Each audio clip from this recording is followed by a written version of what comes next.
Bonjour les internautes, je suis à Bailly-Romainvilliers pour rencontrer Madame le maire qui va nous présenter son bilan de mi-mandat. Madame le maire, bonjour. Vous avez présenté votre bilan de mi-mandat, le bilan de la municipalité. Absolument. Qu'est-ce qu'il faut retenir de ce bilan? Alors, déjà, ce bilan, il se fait à partir d'un programme qui était extrêmement ambitieux. Nous le savions. Et il n'a pu se mettre en œuvre que parce qu'il y a deux collectifs qui ont extrêmement bien travaillé ensemble. Il y a d'abord le collectif de l'équipe municipale de la majorité, qui a fait un travail extraordinaire. Et puis il y a le collectif également de l'ensemble des équipes des agents qui ont su mettre en musique le programme qui était le nôtre. Voilà.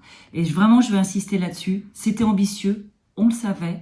Et là, on arrive à mi-mandat et on est exactement là où nous souhaitions être pour 2023 et pour préparer l'avenir. Je vais vous donner un exemple. Alors, je pourrais vous parler de politique d'accès au sport, à la culture. Je pourrais parler des écoles, des centres de loisirs, de la jeunesse, des solidarités, de l'inclusion. Je vais juste donner un exemple qui est celui de l'accès de la sécurité. On a inauguré, il y a quelques jours, le nouveau poste de police municipale. Ce poste de police municipale, pour nous, la police municipale fait partie du maintien du cadre de vie. Ce poste de police municipale, il est dimensionné pour préparer l'avenir. Parce que depuis le début de ce mandat, ça n'avait pas été fait avant, nous sommes en train de préparer le Bailly-Romainvilliers de 2040. Et quand je dis nous, là aussi, c'est l'ensemble de l'équipe et des élus en fonction de leur délégation qui sont à mes côtés pour les discussions qui se font avec nos partenaires. Nos partenaires, c'est qui? C'est Disney, évidemment, en développeur, et c'est EPAMarne qui est aménageur et qui peut aussi être développeur. Et ce sont des partenaires avec lesquels nous ne souhaitons pas être en opposition, mais avec lesquels nous souhaitons travailler, parce que nous seuls pouvons mettre en avant les difficultés rencontrées, ce qu'il faut faire, ce qu'il ne faut pas faire pour préserver ce cadre de vie, assurer des voies de circulation qui correspondent aux besoins, assurer le bon niveau d'équipement public, assurer le bon niveau de recettes, donc ça passe par du développement économique, et puis surtout apprendre des erreurs peut-être passées. Je rappellerai que je suis moi élue depuis 2005, que la première phase de développement, elle s'est terminée en 2012, que moi j'ai vécu en tant qu'élu ce développement, j'ai vu les difficultés, j'ai vu les écueils, et je souhaite mettre au service de la commune et des Romainvilliers-Sois l'expérience que moi j'ai acquise, cette première expérience, pour l'utiliser, pour imaginer ce que sera le Bailly-Romainvilliers de demain, pour préserver le cadre de vie des habitants qui sont déjà là, qui nous disent être heureux dans la commune, et aussi préparer l'arrivée des nouveaux habitants de façon à ce que on maintienne cette harmonie et qu'on maintienne cet esprit village qui nous est cher.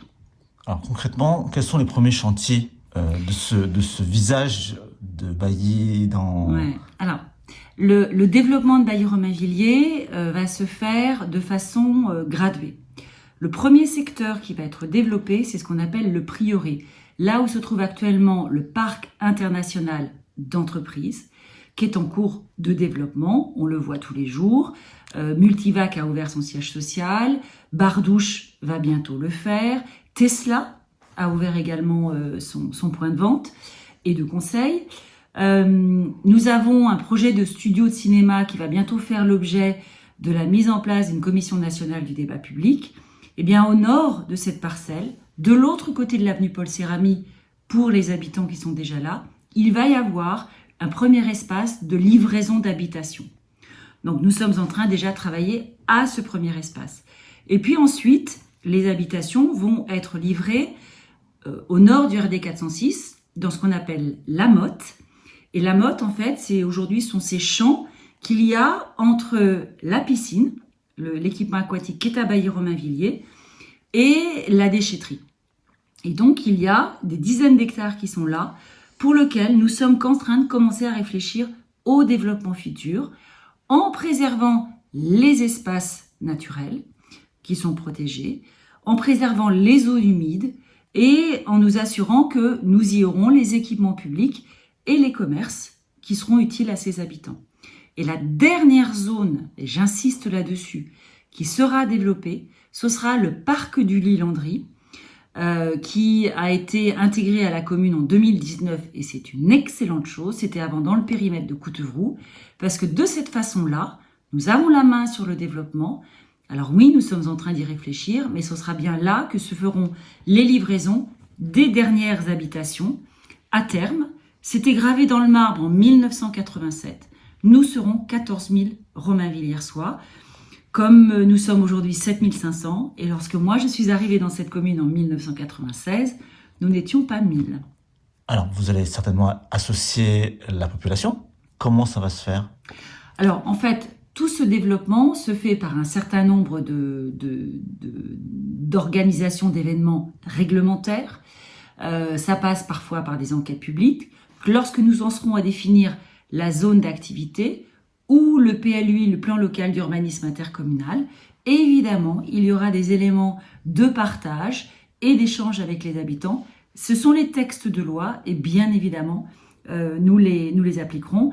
Le premier élément pour lequel les habitants auront à se manifester, ce sera dans le cadre de la Commission nationale du débat public pour ce projet des studios. Je le rappelle, 3 000 emplois à la clé, des recettes économiques conséquentes, un investissement qui, tout confondu, monte à 500 millions d'euros et évidemment une préservation qui est un engagement du porteur de projet, des bâtiments qui sont aujourd'hui historiques, qui méritent notre attention, qui seront rénovés et qui seront de nouveau rendus accessibles aux Romainvilliersois, ce qui n'est pas le cas aujourd'hui, puisque pour un certain nombre d'entre eux, il y a un arrêté de périmètre.